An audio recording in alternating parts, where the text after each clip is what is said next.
Then the Terran fleet arrived. You betrayed us! The last transmission from Earth arrived at the Velkari Imperial Court exactly 4 seconds before the sky above the capital turned white.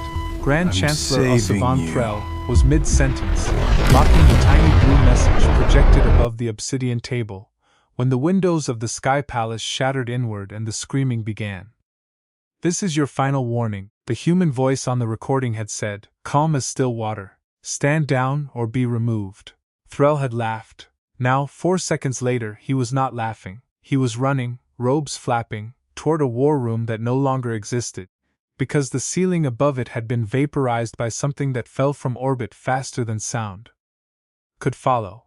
Outside, in the courtyard where Imperial cruisers once landed in stately procession, a single human dropship settled onto the scorched marble with the unhurried precision of someone parking a car they owned outright. The ramp lowered. A woman in matte gray armor stepped out, unarmed, and looked up at the smoking towers of the Velkari homeworld, with an expression that was almost sad. "We told you," she said quietly, to no one who could hear her yet. "We always tell you first." But none of this had begun that way. 3 weeks earlier, humanity had still been a rumor at the edge of the galaxy. A species the Velkar Ascendancy dismissed as backward, disorganized, and beneath diplomatic notice. The Velkar Ascendancy had ruled 17 star systems for 11,000 years, and in all that time it had never once apologized for anything. It did not need to. Its fleets were vast, its bureaucracy vaster, and its self-regard vastest of all. When the small, wet, short-lived species called humans first stumbled into interstellar contact through a jump gate the Velkar considered obsolete technology, the Ascendancy's reaction was not fear, it was amusement. Reports filtered up through the chain of command describing a species with fragile bodies, primitive weapons, and an irritating habit of asking questions before agreeing to anything. Chancellor Ossavan Threll, third of his line to hold the seat, read the first contact briefing over breakfast and set it aside without finishing it. "Let the border fleet handle it," he said. "I have a coronation to plan." The coronation was his own, an ascension to Regent Chancellor, that would make him the most powerful Velkar in 3 centuries. He did not intend to let a species of hairless apes distract him from it. Captain Elena Vasquez, of the Terran exploratory vessel Meridian, did not think of herself as a distraction. She thought of herself as careful. When her ship's sensors detected the Velkar border fleet moving to intercept, she did not panic, and she did not fire. She opened a channel and offered greetings in 6 languages, 3 of which the Velkar had never heard spoken by an alien throat before. The response was a boarding demand, delivered in the clipped, superior tone the Velkar used for species they had already decided were inferior. Elena complied. She always complied with reasonable requests, because she understood something the Velkar did not yet grasp. Humanity was not testing them with weakness. Humanity was testing them with patience, and patience, unlike weapons, could not be jammed or outmaneuvered. The boarding party that came aboard the Meridian was led by Fleet Marshal Desik Koran, a broad-shouldered Velkar with silver scale patterns down his jaw, and a reputation for brutal efficiency. He walked the human ship's corridors expecting fear. He found curiosity instead. Human crew members watched him with open, unguarded interest, the way a child watches a strange new animal at a zoo, and it unsettled him more than hostility would have. "Your vessel is unarmed," Koran said to Elena, more statement than question. "Correct," she answered. "We came to talk." Koran studied her for a long moment. In 11,000 years of Velkar expansion, no species had ever approached first contact without at least a token show of force. It did not occur to him that this was not weakness. It occurred to him that humans were simply too primitive to understand the danger they were in. He was wrong, and the mistake would cost his people more than he could imagine. The talks that followed were, by Velkar standards, an insult. The Ascendancy's diplomatic envoys arrived expecting tribute negotiations, the standard process by which newly discovered species were folded into the Empire's outer provinces. Instead, they found a small, sharp-eyed delegation of humans who spoke of mutual respect, defined borders, and something the Velkar translators struggled to render correctly: consent. Your species must accept Velkar oversight of this sector. the lead envoy announced, as though reading from a script that had never once been challenged. The human delegate, an older man named Ambassador Reyes, with tired eyes and a voice like gravel, folded his hands and said simply, "No." The envoy blinked. No one said no to the ascendancy. It was not a word the Empire's protocols had a category for. Reyes continued, gently but firmly, laying out humanity's position: shared space, open trade, mutual defense pacts, and full sovereignty over Terran systems. The envoy left without agreeing to anything, already composing the report that would paint humans as arrogant, unstable, and dangerously naive. What the envoy did not know, what almost no one outside Earth's highest command structures knew, was that humanity had spent the 4 decades since first developing faster-than-light travel preparing quietly for exactly this moment. Not for conquest, for survival. Earth's history was a long unbroken record of underestimation, followed by catastrophe, and its leaders, scarred by 2 world wars and a century of near misses, had built their entire first contact doctrine around a single principle: never again be caught unprepared. The Terran fleet was not a secret because humans wanted war. It was a secret because humans wanted to never need it, and revealing strength too early, invited the very aggression it was meant to prevent. Admiral Marcus Chen, who had commanded that fleet's construction for 11 years, put it to his officers plainly: "We are not here to conquer anyone.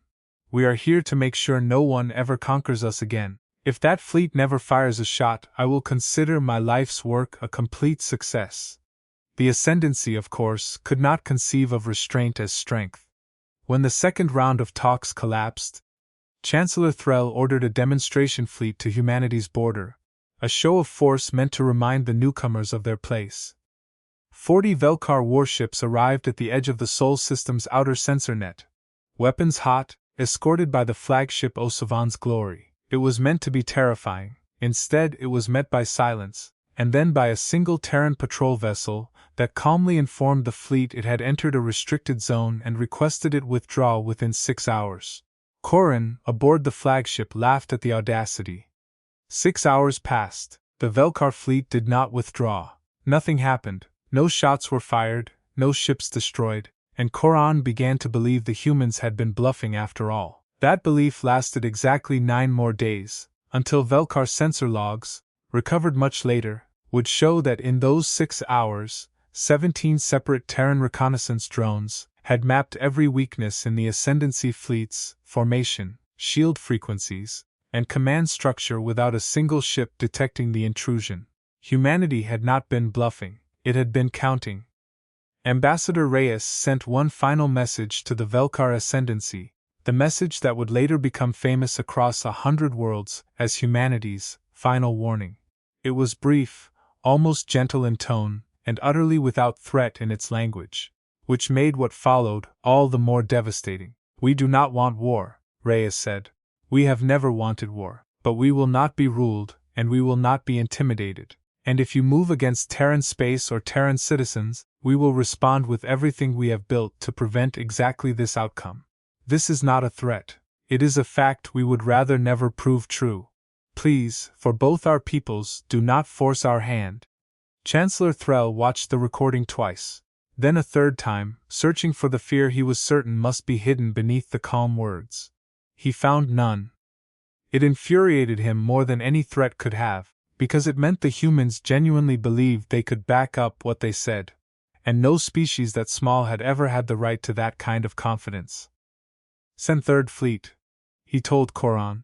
"Take the Sol System's outer colony at Kepler Reach. Teach them what happens to those who refuse the Ascendancy."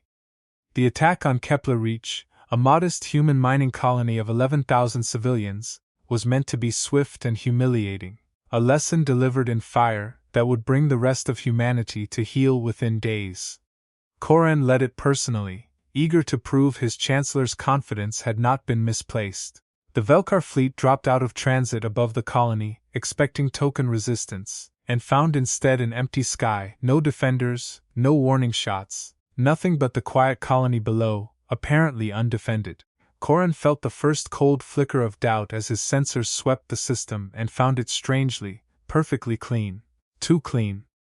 "Something is wrong," his tactical officer murmured, and in the half-second after she spoke, the void around the Velkar fleet lit up as 41 Terran warships dropped out of cloak in a perfect encirclement, weapons already locked, having been sitting silent and invisible in that system for 6 days, waiting for exactly this moment.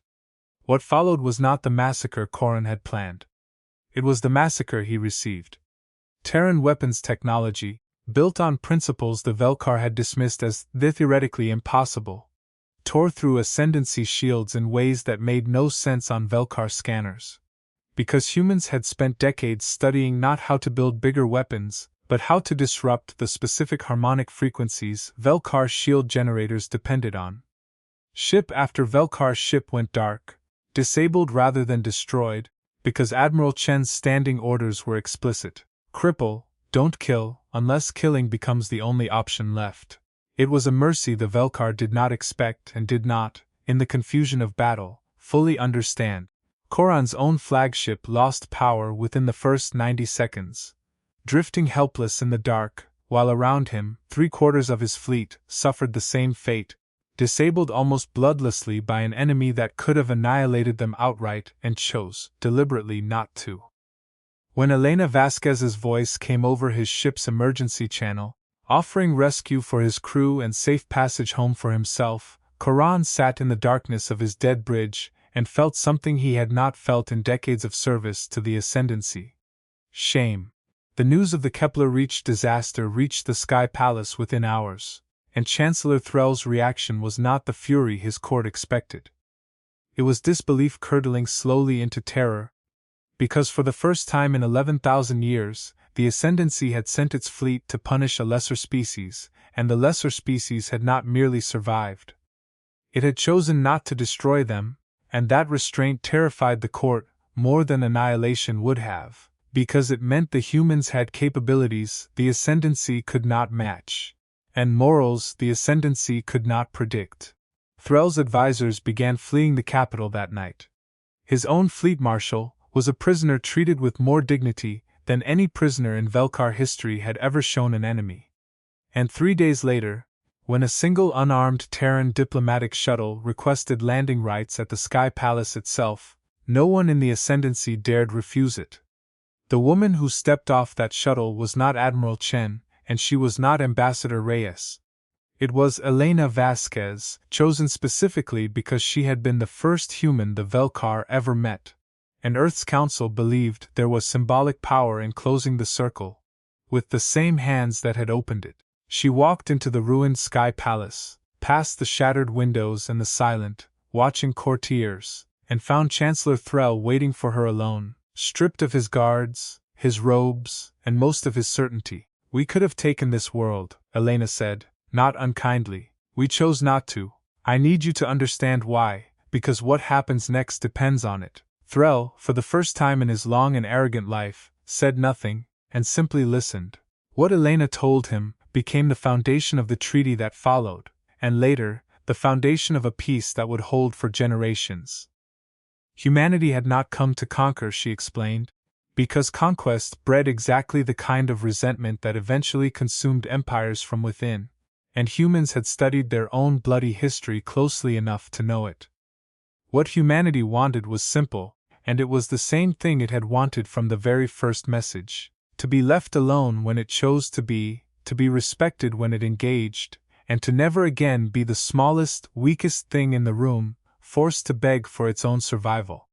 "You had 11,000 years to learn that lesson from 100 other species," Elena said. "We're offering to teach it to you for free. Take the deal, Chancellor. It's the only kindness left on this table." Threll, staring at the ruins of the palace his ancestors had built empires upon, finally understood what his pride had cost him, and for the first time in his life, he agreed to terms he had not dictated. The Treaty of Kepler-Reach was signed 6 days later, and it did not create an empire's newest vassal.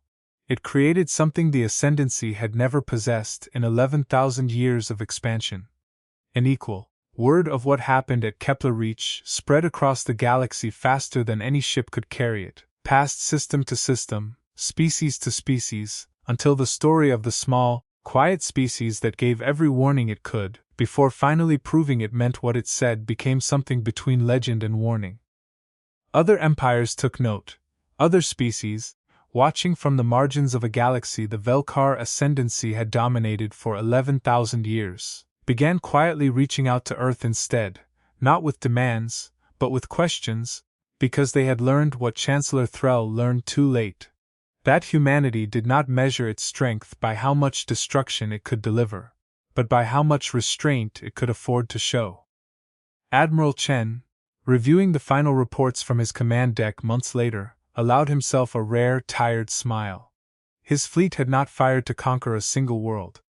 It had fired only once, to prove a promise was real, and then it had spent every day since proving something far harder, that the promise had been worth keeping.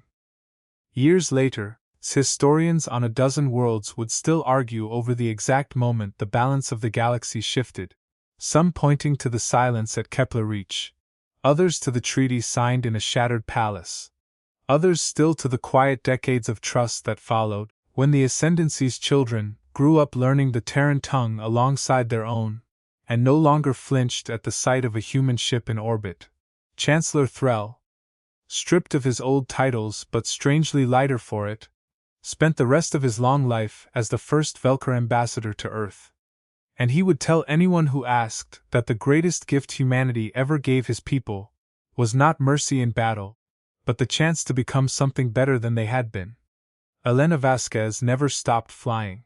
She simply changed what she flew toward, spending the coming years ferrying new delegations between old enemies, who were slowly, carefully, learning to be neighbors instead, and on quiet nights, when new cadets aboard Terran ships asked why the fleet trained so hard for wars it hoped to never fight, the older officers would tell them the story of Kepler Reach, and end it always the same way. Humanity did not become powerful so it could rule the stars. It became powerful so it would never again have to ask anyone's permission to survive in them, and it used that power, in the end, to make sure no one else ever had to either.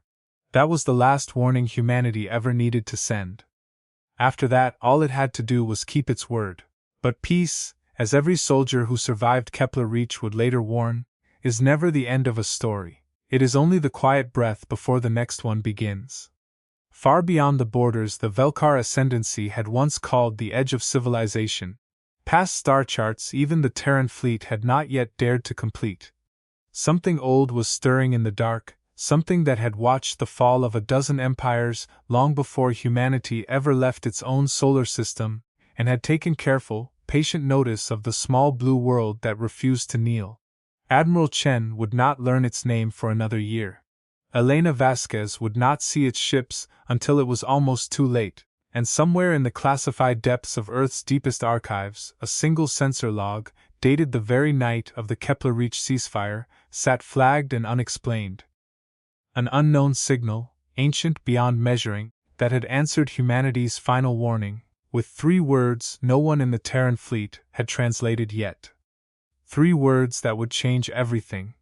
Humanity thought it understood about its place among the stars. What happens when the hunters of 1,000 fallen empires finally notice the one species that never learned how to lose? That story is coming.